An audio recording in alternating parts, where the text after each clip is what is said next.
रामू और श्यामू गांव में दो अच्छे दोस्त थे। रामू थोड़ा आलसी था, जबकि श्यामू थोड़ा मेहनती था। रामू को मेहनत कम करके ज्यादा मुनाफा कमाना था, जबकि श्यामू अपने काम को पूरी ईमानदारी और लगन के साथ करता था। एक दिन वे जंगल से घर की तरफ आ रहे थे। रामू श्यामू से कहता है, कितनी बार तुझे कहा है श्यामू कि ये गधा मजदूरी छोड़ दे और मेरे साथ कोई नया व्यापार शुरू कर। तो श्यामू ने कहा, नहीं बाबा, मेरा खेतीबाड़ी का व्यापार ही ठीक है। तुम्हारा क्या है? आज ये काम, कल कोई दूसरा और फिर परसों तीसरा काम शुरू कर दोगे। मेरी मानो तो किसी एक धंधे पर अपना पूरा ध्यान लगा दो।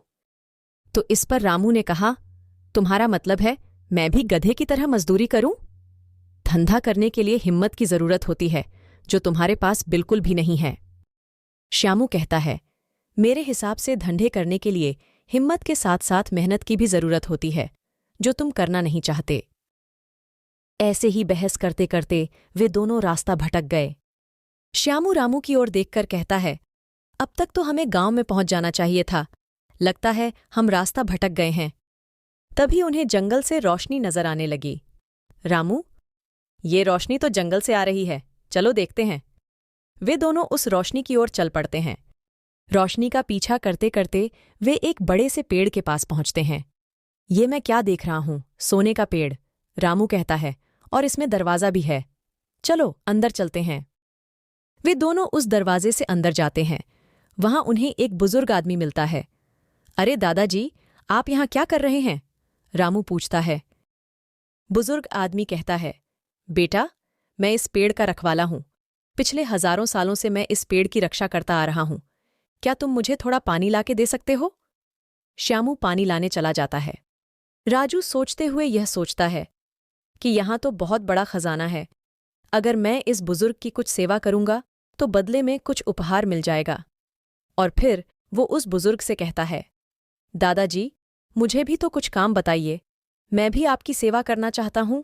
बुजुर्ग आदमी कहते हैं, अगर ऐसा है तो मेरे पैर बहुत दर्द कर रहे हैं, क्या तुम मेरे पैरों को दबा दोगे? राजू दादाजी के पैरों की मालिश करने लगता है। दादाजी रामू और श्यामू की सेवा से खुश होकर उन्हें 2 पौधे दे देते हैं और कहते हैं, ये पौधे इस धरती की असली संपत्ति हैं। तुम ले जाओ और इन पौधों को अपने घर में लगा देना और इनकी अच्छे से सेवा करना। जब रामू और श्यामू दोनों ही अपने घर की तरफ चल देते हैं, रामू को बूढ़े दादाजी पर बड़ा गुस्सा आता है और कहता है, इतनी सेवा करवाने के बाद भी उस बूढ़े ने हमें क्या दिया? ये नन्हा सा पौधा।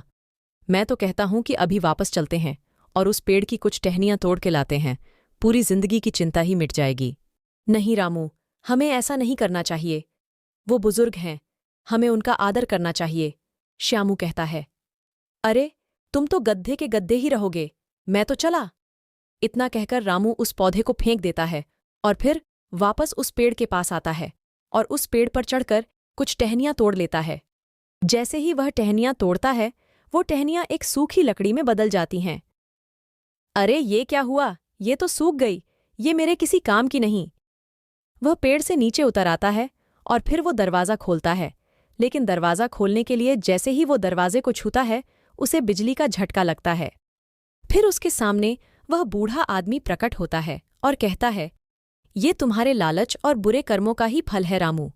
मैं ही वह बूढ़ा आदमी हूं जिसकी तुम सेवा करने का ढोंग कर रहे थे। तुम हमेशा से ही पैसा कमाने का छोटा रास्ता ही अपनाते आए हो। जो पौधा तुमने फेंक दिया, वो कोई मामूली पौधा नहीं था, वो एक जादुई पौधा था जो तुम्हारी हर इच्छा पूरी कर सकता था। लेकिन अपने दुर्भाग्य से तुमने उस मौके को भी गंवा दिया। किस्मत हमेशा मेहनती लोगों का ही साथ देती है। अब जाओ, निकलो यहां से। इतना कहकर वह अदृश्य हो जाता है और रामू रोते हुए अपने घर की तरफ निकलता है।